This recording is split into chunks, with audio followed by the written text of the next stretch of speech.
जया चिंतने साधका वेद साधे प्रसादातया वासनिका सुगोत्र नमस्कार मे भिक्षुकास्तान मात्र नमस्कार मे भिक्षुकास्तान मात्र सर्वज्ञ श्री संख्येनं जास्त होता आहे की नाही. आणि मंदिराचा 50वा वर्धापन दिन साजरा करण्यासाठी आपण उपस्थित झालेले आहोत. दोन बाया परस्परात जरी बोलल्या ना तर संपूर्ण महाराष्ट्र ऐकतो, एवढी ताकद आहे तुमच्यात. मग परमेश्वराचा जय जयकार करत असताना तिची ऊर्जा आहे ती ऊर्जा आपण प्राप्त करून घेत नाही. पुन्हा एकदा आपण राऊळबा बसलेल्या श्री गोविंद प्रभू बाबांचा जय जयकार करूया. श्री गोविंद 50% आला. 1500चे 2100 झाले पाहिजे ही अपेक्षा आमची. पुन्हा एकदा या मार्गाशी अधिकरण असलेल्या श्री दत्तात्रय प्रभूंचा जय जयकार करू. श्री दत्तात्रय. आत्ता तुम्ही बरे वाटले. 50व्या वर्धापन दिनानिमित्त आयोजित ही धर्मसभा. या धर्मसभेचे कार्याध्यक्ष परमपूज्य परमादरणीय श्रद्धेय प्रातस्मरणीय सुकिना निवासी आदरणीय श्री बाबा. व्यास मंचावर उपस्थित असलेले आजच्या या कार्यक्रमाचे स्वागताध्यक्ष परमपूज्य परमादरणीय श्रद्धेय चोरमांगे बाबा शास्त्री, परमपूज्य परमादरणीय श्रद्धेय महंत श्री वाघोत्कर बाबा, परमपूज्य परमादरणीय श्रद्धेय महंत श्री संन्यासी बाबा, परमपूज्य परमादरणीय श्रद्धेय मसाले बाबाजी, परमपूज्य परमादरणीय श्रद्धेय निमसगावकर बाबा, परमपूज्य परमादरणीय श्रद्धेय मुकुंदराज बाबा, परमपूज्य परमादरणीय श्रद्धेय पिलांस्कर बाबाजी आणि उपस्थित असलेली सर्व आदरणीय संत महंत तपस्विनी सहश्रद्ध अंतकरणानं प्रभू श्री चक्रधरांच्या श्री चरणावर श्रद्धा समर्पित करण्यासाठी उपस्थित असलेली सर्व मातृतुल्य पितृतुल्य मंडळी, बंधू भगिनी आणि बालमित्रांनो, खर तर या आश्रमाचे संचालक परमपूज्य परमादरणीय श्रद्धेय कवीश्वर कुलभूषण आचार्य प्रवर नागराज बाबा उर्फ तपस्विनी आत्याबाई यांच्या आग्रहामुळे खऱ्या अर्थानं या ठिकाणी येण्याचा योग. तसं तर नेहमी मी येतोच इथे, तसं नाही, पण आज परिषदेचा अध्यक्ष झाल्यानंतर आग्रहाने खऱ्या अर्थानं या ठिकाणी येण्याचा योग मला या ठिकाणी प्राप्त झाला. आपण बघितलं की या ठिकाणी ॲडव्होकेट नानासाहेब झुंजुर्डे असतील, आमचे करमाळकर नाना असतील, त्याचप्रमाणे माझ्यासोबत सातत्यानं काम करणारे आदरणीय किरण पाटील धाराशिवचे असतील. या ठिकाणी आपण सत्कार केला भारतभूषण शास्त्रींचा. आता मला कळलं भारत हा भूषणावाच आहे, काही विषयच नाही, आणि म्हणून भूषणावा काम तिथं होतं, त्याचा सत्कार खऱ्या अर्थानं होत असतो. असे आदरणीय भारतभूषण शास्त्री या ठिकाणी आहे. समोर आदरणीय साहित्यिक, लेखक ह्याही पदव्या त्यांच्या पुढे कमी पडतील असे आदरणीय प्राध्यापक अंजनगावकर सर आहेत, आदरणीय मोहन बाबुळगावकर आहेत, आणि सर्व या आश्रमाशी संबंधित असलेले आमचे आदरणीय श्री सुदर्शन मुनी दादा आहेत. आज किंबहुना मला खऱ्या अर्थानं दिसत नाहीत. आदरणीय संतोष शास्त्रीजी खऱ्या अर्थानं दिसत नाही तिथे, किंबहुना काही महत्वाच्या कामासाठी ते गेले असावेत. असे आदरणीय संतोष शास्त्रीजी आहेत, रोहिणीताई असतील, आणि हे सर्व आश्रमस्थ परिवार. खरं तर 50 वर्ष या आश्रमाला झाली, यासाठी या सर्व परिवाराला खऱ्या अर्थानं यांचं अभिनंदन करणं आणि यांना अनंत कोटी शुभेच्छा व्यक्त करणं अत्यंत महत्वाचं आहे. 50 वर्ष कमी नाही. बघा तुम्ही 50व्या वर्षी माणूस क्षीण होत चालतो, होतो की नाही? झुंझुर्रे पाटलांना काळा चष्मा लागला. बघा तुम्ही, तरी त्यांना वाटतं मी अजून तरुणच आहे. वास्तविक मंदिराच्या वयापेक्षा वर वय असेल त्यांचं, पण असू द्यात ना. माणूस शरीराला थकू द्यावं, मनाला खऱ्या अर्थाने बलवान पाहिजे.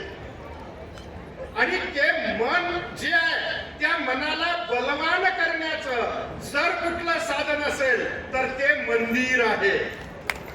मंदिराशिवाय मन बलवान होऊ शकत नाही. तुम्ही प्रचंड काम करता, शरीर थकतं म्हणजे तुम्हाला झोप लागते की नाही?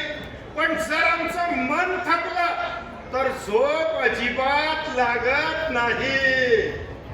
आणि म्हणून मनाला खऱ्या अर्थानं शांत करायचं असेल, त्या मनाला खऱ्या अर्थानं ऊर्जा प्राप्त करून द्यायची असेल तर आपल्याला मंदिरात यावंच लागेल.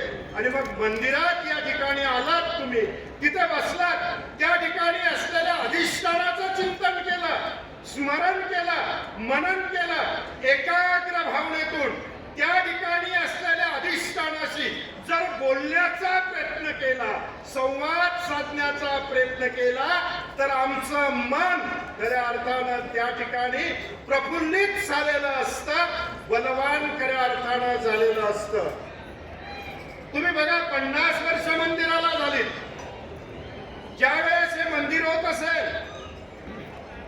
याचं निर्माण कार्य सुरू असेल, त्यावेळेस या ठिकाणी विटा येऊन पडल्या, या ठिकाणी सिमेंट येऊन पडलं, या ठिकाणी लोखंड येऊन पडलं आणि रस्त्यानं जाणारा येणारा बघत होता आणि तो काय म्हणत होता? या मंदिराच्या विटा, हे मंदिराचं लोखंड, हे मंदिराचं सिमेंट, जड असलेल्या वस्तू मंदिराच्या संपर्कात गेल्याबरोबर त्यांचं नाव बदलून गेलं. तसं आपण तर चालते बोलते आहोत, आपण मंदिराच्या संपर्कात गेलो की आमचं जीवन बदलून जातं. आणि म्हणून मंदिर माणसाच्या जीवनात अत्यंत महत्वाचं आहे. या ठिकाणी येऊन ज्या वेळेस आम्ही आमची साधना करतो, पण आजकाल आमची मंदिरं जरा वेगळ्या दिशेने जात आहेत.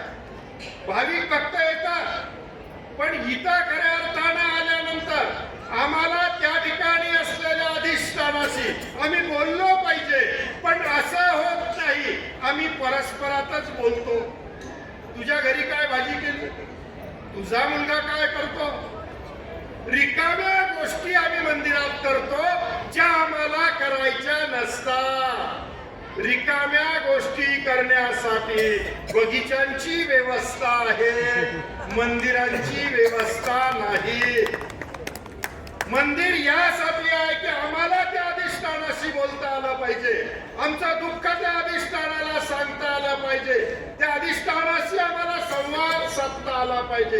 एकाग्र मनानं, एकाग्रतेनं खऱ्या अर्थानं त्या परमेश्वराच्या ठिकाणी आम्हाला आमचं दुःख त्या ठिकाणी व्यक्त करता आलं पाहिजे.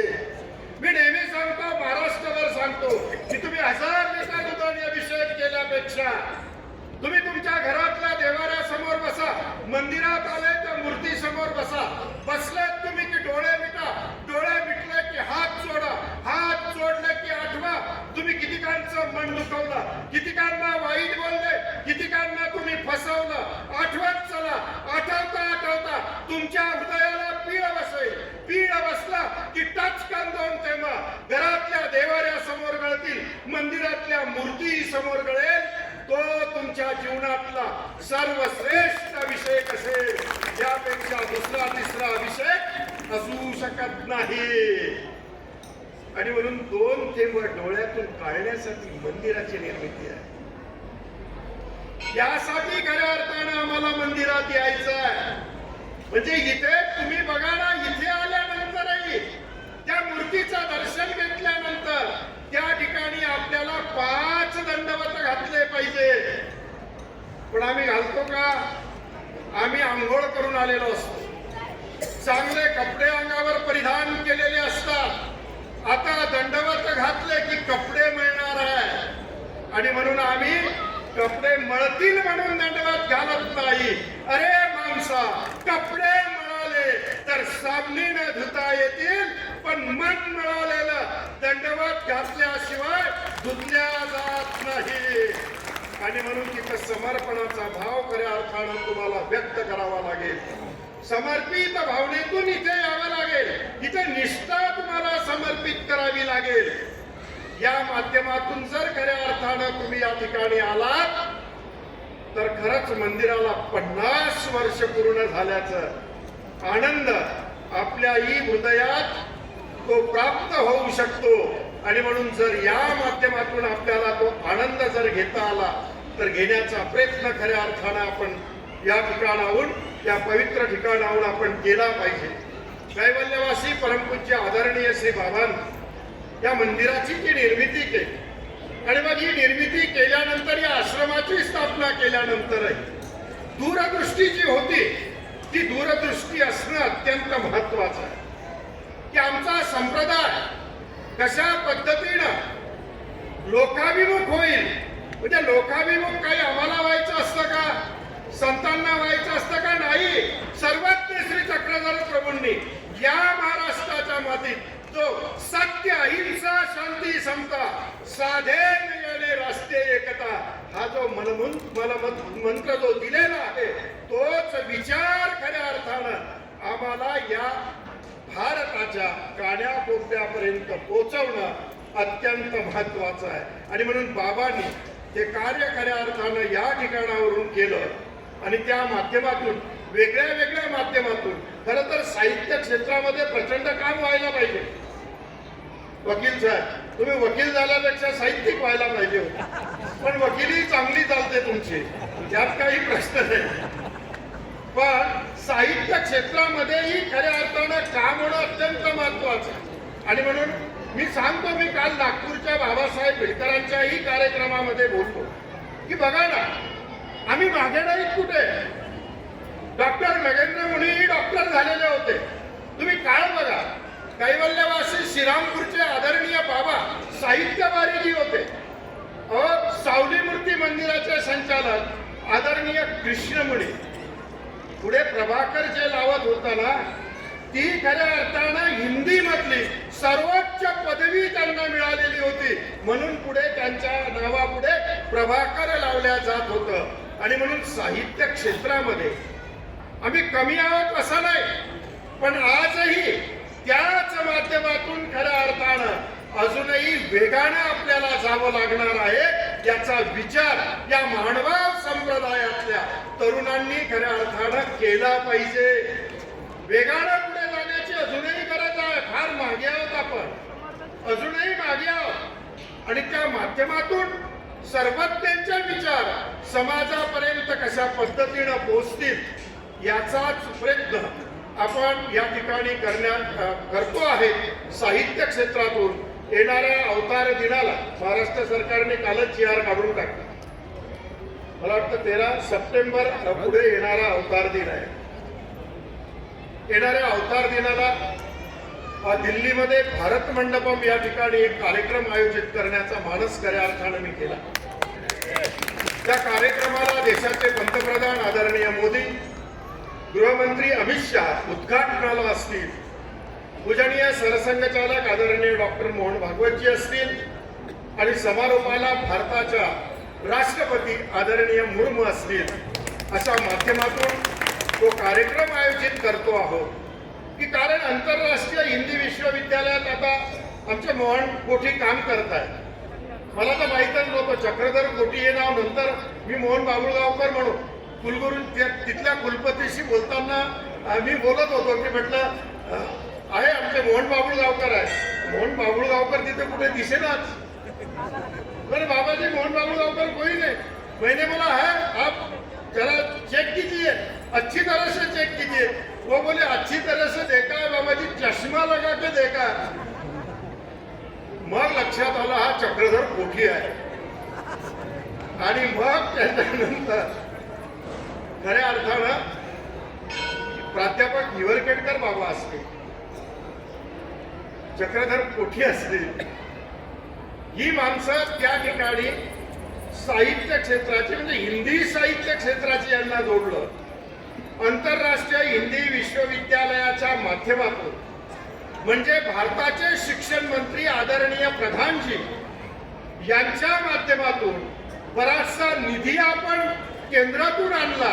कशासाठी आणला? सर्वज्ञ श्री चक्रधर स्वामींच्या सामाजिक कार्यावर एक ग्रंथ तयार होईल आणि तो ग्रंथ भारताच्या राष्ट्रपती त्याचं खऱ्या अर्थानं विमोचन करतील आणि मग भारतातल्या सगळ्या विद्यापीठांना विश्वविद्यालयाला तो ग्रंथ जाईल. या ग्रंथावर काम खऱ्या अर्थानं आदरणीय मोहन कोठी, प्राध्यापक हिवरखेडकर बाबा आणि अशी मंडळी त्या ठिकाणी करताय. चांगल्या पद्धतीनं काम त्या ठिकाणी होत आहे. अशा माध्यमातून आपल्याला सर्वज्ञांचे विचार समाजापर्यंत पोहोचावे लागतील. आपण पोहोचलो उद्देशापर्यंत पोहोचलो नाही असं पोहोचलो नाही असं नाही. अहो, पूर्वजांनी खऱ्या अर्थानं झाड लावलं म्हणून त्याचे फळ आपण खातो आहोत, पण आपण एकही झाड फळायोग्य केलेलं नाही आणि म्हणून ते करण्याचा मानस खऱ्या अर्थानं आम्हा सर्वांचा आहे. आणि म्हणून त्या माध्यमातून याही क्षेत्रामध्ये खऱ्या अर्थानं काम पुढे आता जात आहे. पुढे पुढे आपण जाऊ, टप्प्याटप्प्यानं खऱ्या अर्थानं आपण जाऊ. मला मला मला वाटतं भारतभूषण म्हटलंय की एक संस्था काढली पाहिजे. मी संस्था काढण्याच्या विचारात नेमका असतो, पण संस्था कशी असावी? प्रश्न निर्माण करणारी नसावी. संस्था ही प्रश्न सोडवणारी असली पाहिजे. पण आजकाल संस्था निर्माण होतात आणि मग प्रश्नच निर्माण व्हायला लागलेले आहे आणि म्हणून प्रश्न सोडवणाऱ्याही संस्था खऱ्या अर्थानं निर्माण करण्याची जबाबदारी आदरणीय भारतभूषणजी आपण आपल्या खांद्यावर जर घेतली तर नक्कीच खऱ्या अर्थानं आपलं काम होईल. यावेळेस मुंबईमध्ये आपण इथे श्याम कोंडाळकर असतील, या ठिकाणी आहेत. हांडे साहेब आलेले नाहीत, आदरणीय हांडे साहेब. या मंडळींना एकत्रित आपण समजतच नाही. आपण एकतर सीमित आहोत आपण, पण तरी आमच्यात गटतट भरपूर आहेत. 6 लोकांचं एक मंडळ एका नगरात, दुसऱ्या नगरात अजून 6 लोकांचं मंडळ आणि त्या सगळ्यांचं एकमेकात पटत नाही. मग श्री चक्रधर अवतार दिन 2-2 साजरे. या मुंबई मधल्या सगळ्या मंडळाला एकत्र करण्याचं काम सर्वप्रथम मी मुंबईत केलं आणि त्यांना सांगितलं या मुंबईत अवतार दिन स्वामींचा झालाच पाहिजे. काय असेल अडचण तुम्हाला ती मला सांगा. प्रशासन बसलेले आहे, महाराष्ट्राचे मुख्यमंत्री बसलेले आहेत, असं कसं देत नाही आपण बघू. आणि त्या ठिकाणी यशवंतराव चव्हाण सेंटरमध्ये अत्यंत चांगल्या पद्धतीनं त्या दिवशी नेमकी मराठा आरक्षणासंदर्भात बैठक असल्यामुळे माननीय मुख्यमंत्री त्या कार्यक्रमाला येऊ शकले नाही, पण उपमुख्यमंत्री आदरणीय आमचे एकनाथराव शिंदे साहेब, विधानसभेचे सभापती नार्वेकरजी आणि त्याचबरोबर बावनकुळे महसूल मंत्री बावनकुळे साहेब हे 3ही जण त्या दिवशी मुंबईच्या त्या कार्यक्रमाला हजर होते. दिल्लीतही महाराष्ट्र सदनमध्ये आपण तो कार्यक्रम घेतला, गडकरी साहेब हजर होते. नागपूरलाही घेतला आपण कार्यक्रम मोठ्या प्रमाणात. इथे चक्रपाणी दादा कवीश्वर अत्यंत मेहनत करणारी माणसं आहे. मी सांगतो काम करणारी माणसं तुम्हाला दिसत नाही, ती लांब आहे. त्यांना कुठल्याही गळ्यात हार घेण्याची अपेक्षा नाही. इथं किरण पाटील आहे, ही माणसं आहे की काम प्रचंड काम करणारी आहे. ती मी फोन करतो की तिथे पोचा, ही घरातलं काहीच पाहत नाही. तडक उठतात, बाबांचा फोन आला आणि डायरेक्ट मुंबईमध्ये जाणार. म्हणजे अशा पद्धतीनं महाराष्ट्रावर काम करणारी अधिक मंडळी खऱ्या अर्थानं आहे. पाटील साहेब तुम्हाला सांगतो, काम करणारी माणसं अत्यंत गरजेची आहे आणि ती असणं अत्यंत गरजेची आहे. त्यांना अपेक्षा कुठली नाही माझ्याकडून. अजिबात ही कामं करणाऱ्या माणसांना अपेक्षा नाही. चेतन नलवाडे आहे ठाण्यात, फोन करा त्याला, तो ताबडतोब जातो. श्याम कोंडाळकर असतील वकील, ते तिकडे बाहेर, पण मी लगेच श्याम भाऊंना सांगतो की तुम्हाला इथं पोहोचायचं आहे. काळा कोट काढून ठेवतात वकील साहेब ते, आणि पंथाच्या कामासाठी ताबडतोब ज्या ठिकाणी आहे त्या ठिकाणी जातात. तिकडे पक्षकार भलेही त्यांना शिव्या देव, ते पंथासाठी त्या पक्षकारांच्या शिव्याही खायला तयार असतात. अशी ही सगळी मंडळी आहे. आणि या माध्यमातून खऱ्या अर्थानं आपण त्या ठिकाणी पुढे पुढे आपण जातो आहोत. आणि निश्चित आपण जाणार. काही आपल्या अनेक संशोधनात्मक कितीतरी पोथ्या अजून आहेत, त्या पोथ्यांचं संशोधन कशा पद्धतीनं होईल, महाराष्ट्र सरकार कशा पद्धतीनं आम्हाला त्या ठिकाणी निधी देईल, पोथ्या असतील त्याचं संगोपन कशा पद्धतीनं करावं, या संदर्भातही बरेचसे विचार खऱ्या अर्थानं चालू आहे. भविष्यात तुम्हाला या सगळ्या गोष्टी खऱ्या अर्थानं डोळ्यासमोर येतील. योग्य व्यक्ती, काम करणारा व्यक्ती नक्कीच या प्रक्रियेमध्ये सहभागी असणार आहे, हेही तुम्हाला आवर्जून या ठिकाणी खऱ्या अर्थानं सांगतो. मला आदरणीय चेतन दादांनी म्हणजे सुदर्शन दादांनी सांगितलं होतं की छत्रपती संभाजीनगर माणगाव आश्रम या संदर्भात काय जे असेल ते नक्की काम होईल. वकील साहेब, काही चिंता करण्याची गरज नाही. आता आपल्या आदरणीय पर्यटन मंत्री जे आहेत देसाई साहेब यांच्याकडे जवळजवळ पंथातली 65 कोटीचे प्रस्ताव सध्या प्रलंबित ती होणार. ते आता मी फक्त 16 तारखेची घंटी वाजायची वाट बघतो आहे. आणि 16 तारखेला एकदा महानगरपालिका आटोपल्या की जिल्हा परिषदच्या आधी तेही जेवढे काही प्रस्ताव खऱ्या अर्थानं आहेत त्या 65 कोटीचे वेगळ्या वेगळ्या ठिकाणचे जे प्रस्ताव आहेत, काय होतं मनुष्यबळ थोडंसं कमी पळतं आणि त्या क्षेत्रातले माणसं थोडेसे पुढे येत नाही, ही पंचायत होते. आता रामसगावला पुलासाठी 2 कोटी रुपये 2 वर्षापासून येऊन पडले आहेत जालन्याला, पण त्यावर एकदा निविदा निघाली, त्यांनी कमी याच्यात लो मध्ये भरली. मी म्हटलं असं चालणार नाही, पूल पाडून टाकाल तुम्ही पाऊस आल्यावर. पुन्हा ती कॅन्सल केली, पुन्हा निविदा टाकण्याची प्रक्रिया सुरू झाली. तिथे जर एखादा आपला व्यक्ती असला तर तो जर तिथे सातत्यानं गेला तर मी बाकी फोनवर सगळं सांभाळू शकतो, तिथला काही विषय नसतो. पण त्या माध्यमातूनही काही कामं थोडेसे मागे पडत आहेत, पण सगळे कामं खऱ्या अर्थानं होतील. या आश्रमच्या संदर्भात जे काही असेल ते तुम्ही सांगा, होईल, विषय नाही. आपल्याला फक्त लक्षात घ्या मंडळी, आपल्याला फक्त ट्रस्ट पाहिजे.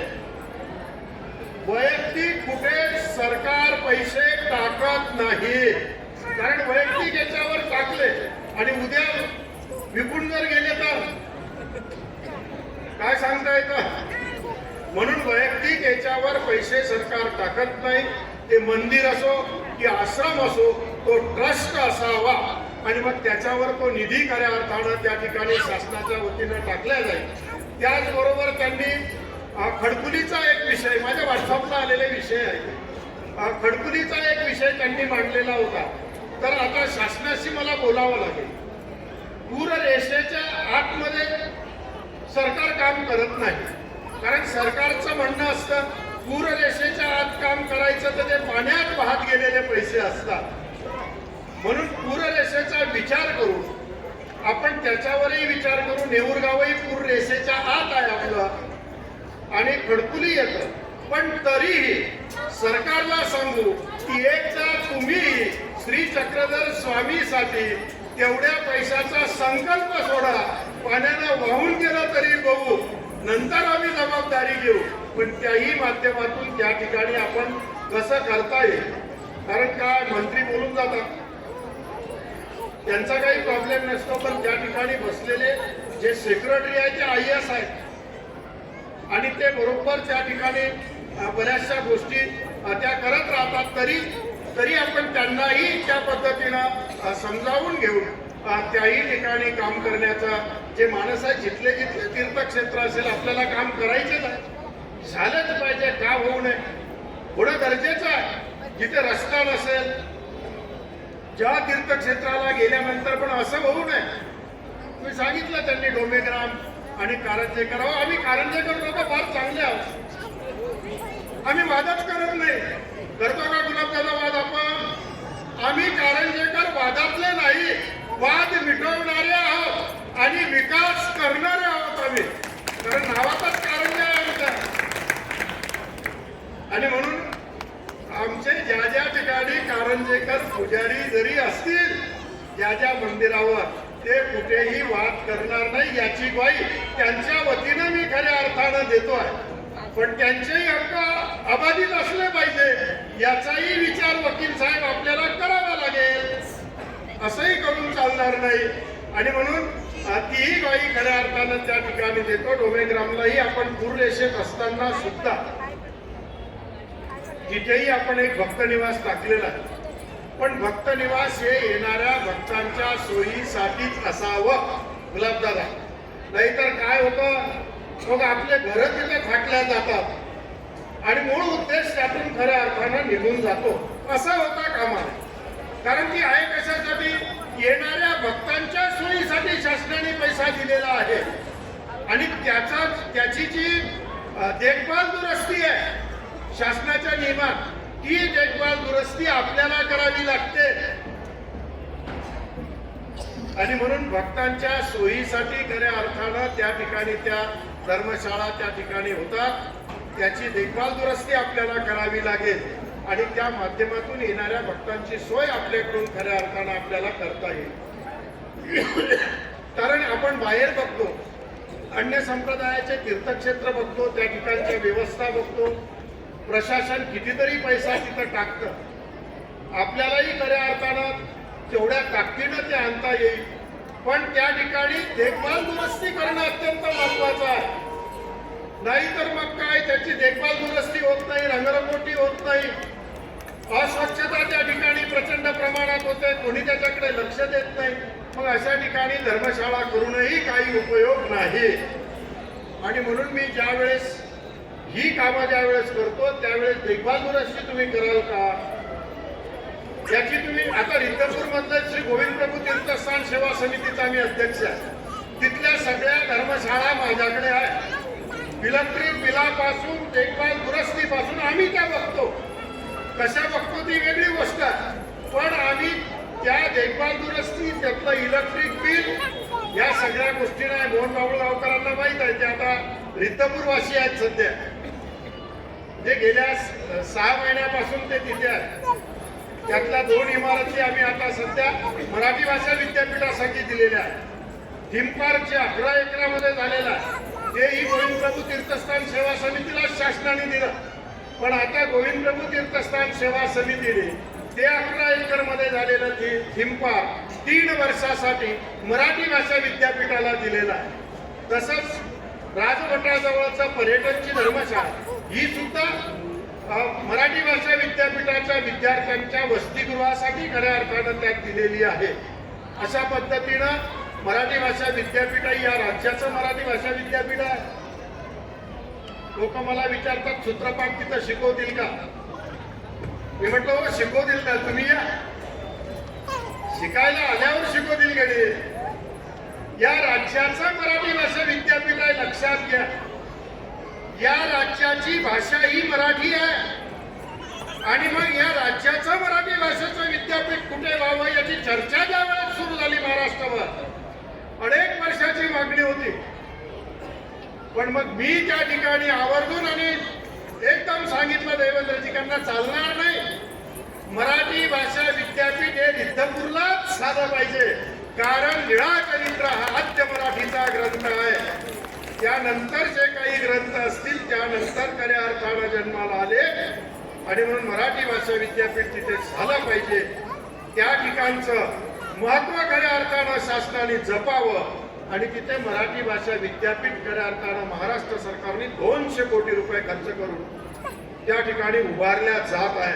55 एकर जागा शेतकऱ्यांची विकत घेऊन त्या ठिकाणी नव्याने 200 कोटी खर्च करून त्या ठिकाणी ते मराठी भाषा विद्यापीठ आता साकारणार आहे. ते या राज्याचं आहे.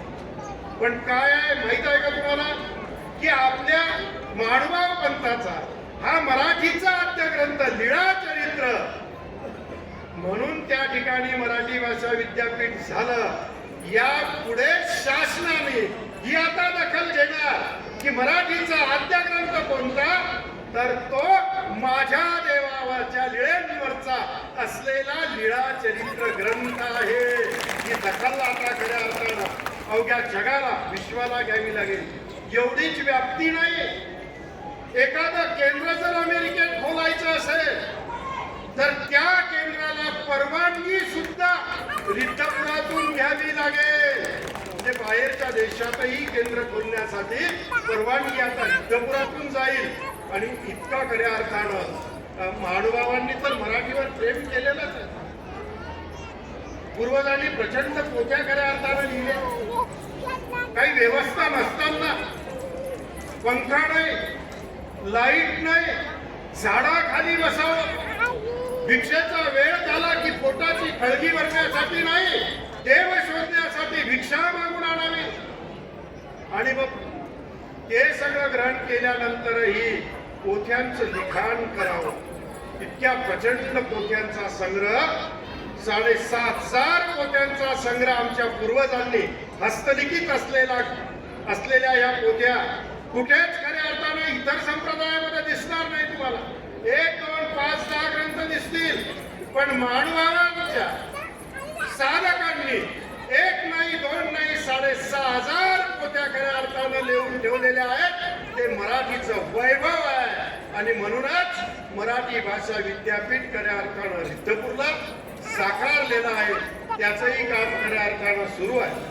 तीर्थक्षेत्रांच्या बाबतीत, मठमंदिरांच्या बाबतीत जिथे जिथे काही अडचणी असतील त्या अडचणी आपण आवर्जून खऱ्या अर्थानं कळवाव्या.